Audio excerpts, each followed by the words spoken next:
Welcome back to the deep dive. Today, we are stepping away from the usual abstract buzzwords. Right. No synergy, no digital transformation in that vague sense. We are getting right into the messy, complicated bridge between the digital world of SAP and, well, the real world. It's a really fascinating area. We often talk about enterprise software as if it's just this box of data with a screen on it. Yeah, just a database. Exactly. But the topics we're unpacking today, output determination, scheduling, copying controls, these are the things that side of a truck actually shows up. Or if a customer gets the right contract, or, if a pharma company ships a vaccine that hasn't expired. It's everything. I was reading through the source material, and this one phrase just really stuck with me. It said, senior consultants don't call this stuff configuration. They call it customer trust infrastructure. That just feels heavy. It is heavy, and it's dead on accurate. Because think about it. You can have the most beautiful accounting system, the best marketing team, but if the customer doesn't get an order confirmation, Yeah. or if the delivery date you promised is physically impossible because the truck takes 3 days and you promised it in 2, Mm-hmm. the whole thing is a failure. Trust is built on reliability, and this part of the system, SD, it's the engine that actually manufactures that reliability. It's the difference between saying you'll do something and actually having the machinery to do it. Yeah. Okay, so to really understand this engine, we got 4 main pillars today. We're going to look at the voice and the clock. That's output and scheduling. Right. Then the invisible glue, which is copying controls. Then the bouncer, listing and exclusion. And finally, we'll tackle how the system handles, the really complex stuff custom products and perishable goods. It sounds technical, and I won't lie, some of it is deep. Mm-hmm. But as we go, you'll see it's really just about logic and communication. It's just codifying common sense so you don't have to rely on someone remembering to do something. All right, let's start with pillar 1 then, the voice and the clock. Let's talk about the voice first. In SAP terms, that's output determination. Now, for someone who just thinks, oh, that's just printing a PDF, why is this so important? Because output determination is how the system communicates with the outside world. Without it, SAP is just a mute box of data. It uses something called the condition technique. Now, that sounds dry, I know, A little bit. but think of it like a very, very smart mailroom clerk. It's a decision tree. The system asks, okay, who's this customer? What did they buy? Based on that, what do they need? An email, an EDI file, a fax. Wait, a fax? Seriously, people still use those. In certain industries and certain legal jurisdictions, Wait. absolutely. And the system has to know that automatically. Okay, so the system decides how to talk, but the notes really zeroed in on the handshake, the order confirmation, output BA00. Why is that specific one so critical? This is where it gets legal. The order confirmation is binding. It's where the rubber meets the road. So let's say a customer sends you a purchase order for 100 units, but you check your stock and you only have 80. Your system generates an order confirmation for 80. Now, if the customer gets that and stays silent, they don't call you to argue or cancel in many courts, that confirmation wins. It overrides their purchase order. Hold on, that sounds kind of aggressive. So my silence means I agree. If I just miss an email, I've accepted new terms. In many commercial law situations, yes. It's a concept called the battle of the forms. The last document sent that doesn't get an objection, that usually governs the deal. And that's why there's this senior rule in the material about this. What's the rule? Never allow silent order creation. What does that mean, silent order creation? It means if an order gets saved in the system, but for some reason, maybe a data error, a printer jam, whatever, no output gets generated. You've just created a ghost order. A ghost order. The customer thinks nothing happened. They didn't get their email. But your warehouse thinks it's a real order and starts trying to ship it. Oh, I can just see the disaster. The truck shows up, the customer refuses it because, hey, I never ordered this. Exactly. And now you're paying for return freight, car restocking fees, and you've got a very angry customer. So output determination isn't just printing. It's about the legal sync between buyer and seller. If the voice fails, the contract fails. And it's not just about being legal, it's about compliance. There was a great insight in the notes about invoices. We all want our documents to look pretty, right? Nice logos. Sure. But the notes say a beautiful invoice is useless if it misses one mandatory tax number. Correct. In this world, compliance always, always beats aesthetics. If you're shipping to Italy or Brazil or India, there are specific tax IDs that must be on that paper. Yeah. Miss that number. And you're not just sending a bad invoice, you're technically creating a tax violation. Yeah, and the customer can't pay it. They can't deduct the VAT. They will refuse to pay you, and they'd be right.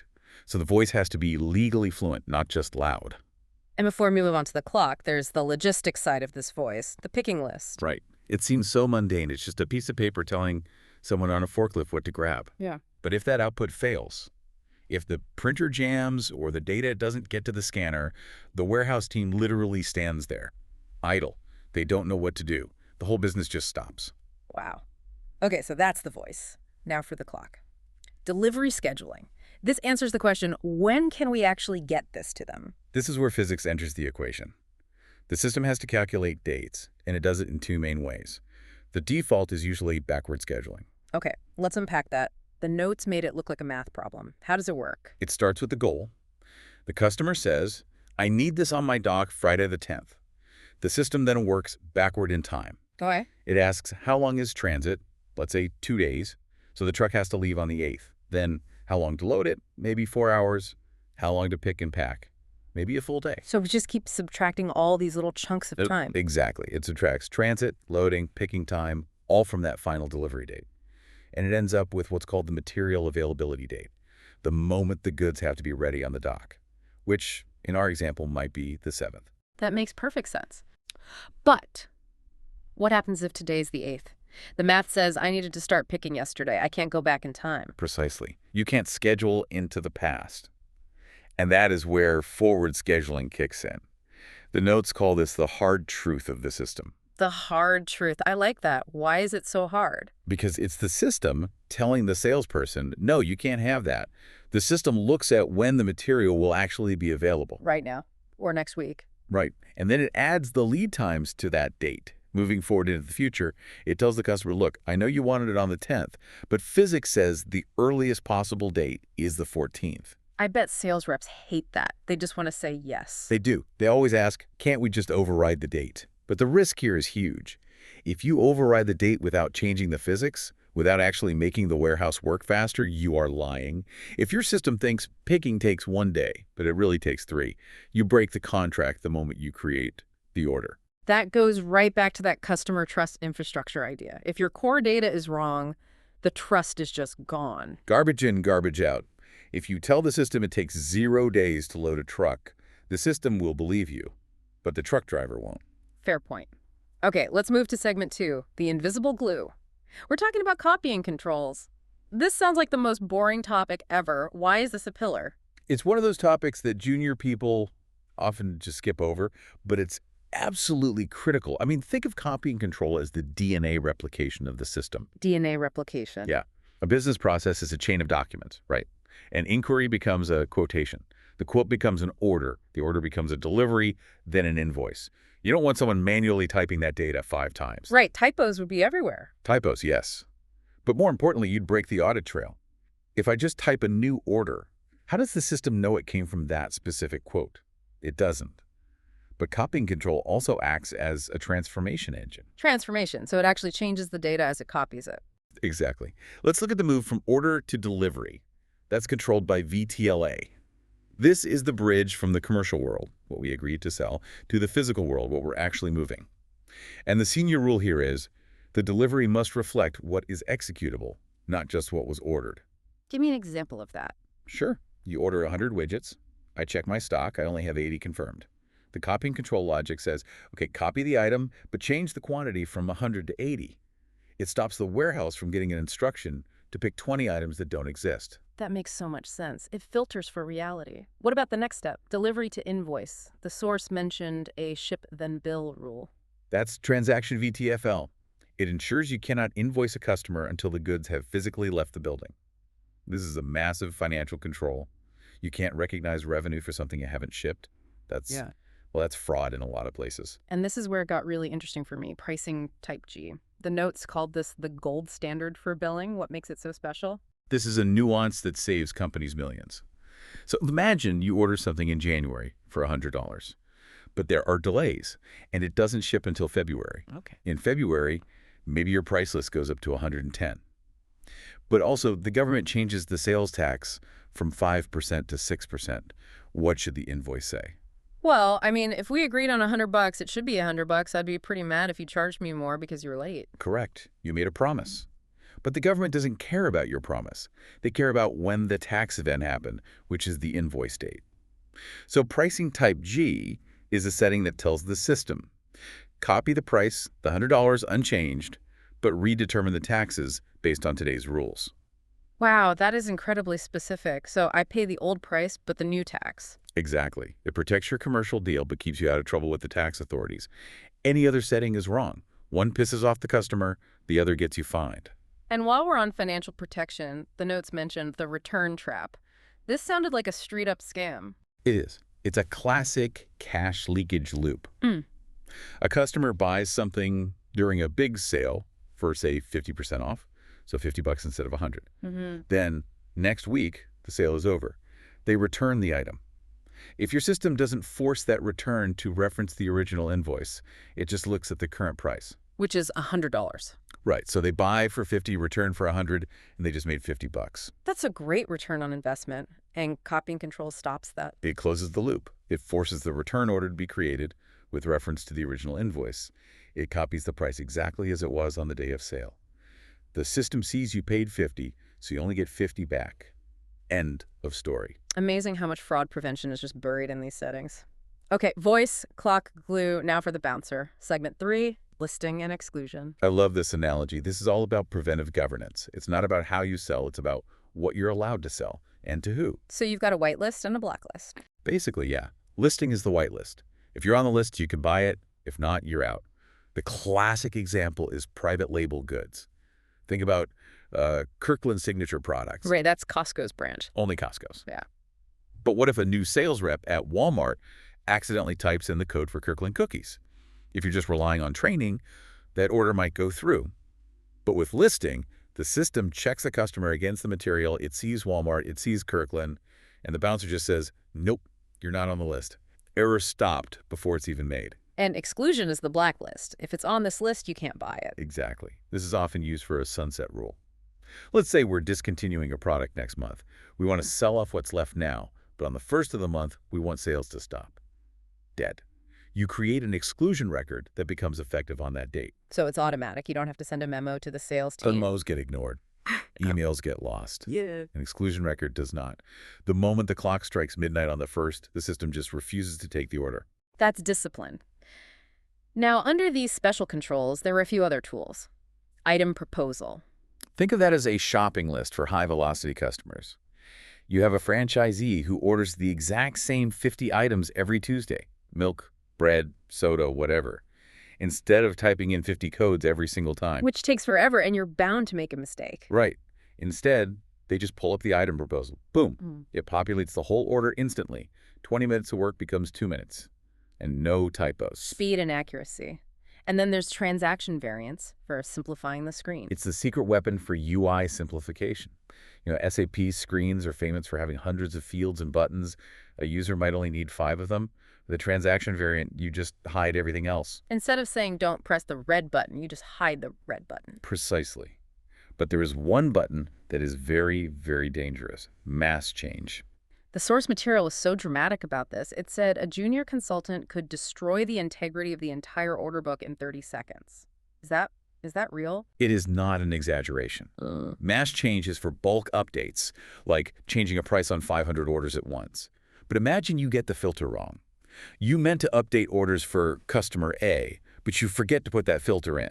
So you update every open order in the entire system. Oh, no. You've just changed the price on 10,000 orders to the wrong price in 30 seconds. Yeah. And there is no undo button. Wow. You have to fix them one by one. It's a resume-generating event, and not in a good way. Noted. Double check your filters. Yeah. Okay, final pillar. Segment 4, handling reality. This is variant configuration and batch management. This is where we leave the world of selling standard boxes and enter the world of, custom engineering and complex biology. Let's start with variant configuration, or VC. This is for things like cars, right? Cars, machinery, computers, anything with options. If you're selling a blue pen, that's one material number, easy. But a car, you have colors, engines, interiors, audio systems. You'd have millions of material numbers for every possible combination. It's impossible to manage. So instead, the sales order becomes the design document. That's right. You have one material, car, and then you just select characteristics. Red, V6 engine, leather seats, This whole thing is powered by what's called a super bomb. A super bill of materials. Wait, isn't a bomb a very specific list of ingredients? How can it be super? It's the kitchen sink bomb. It contains every single component that could possibly be used in that car.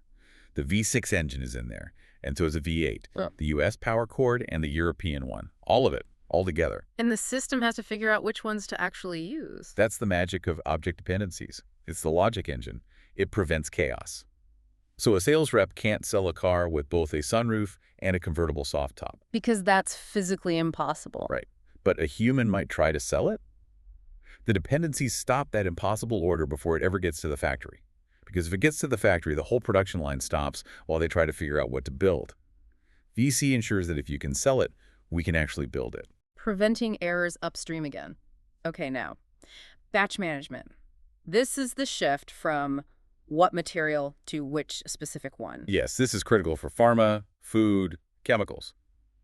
Anywhere that one unit isn't the same as the next, one iPhone is pretty much the same as another. But milk made on Tuesday is very different from milk made last Friday. It was an expiration date. Right, the notes talked about FIFO versus FIFO. Right, FIFO is first in, first out, standard stuff.